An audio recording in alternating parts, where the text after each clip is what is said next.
नमस्कार मित्रांनो, स्वागत आहे तुमचे पुन्हा एकदा फक्त बैलगाडा प्रेमी या यूट्यूब चॅनलवर।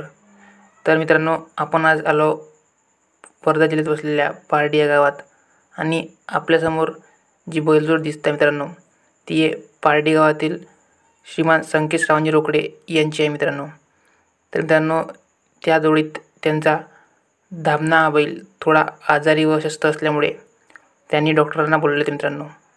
आणि डॉक्टर आल्यानंतर बैलाला चेकअप करत असताना व बैलाची ट्रीटमेंट करत असताना बैलाला कसे पकडायचे व त्याचा सांभाळ कसा करायचा ते आपण आजच्या व्हिडिओत बघणार मित्रांनो। चला तर मित्रांनो, बघूया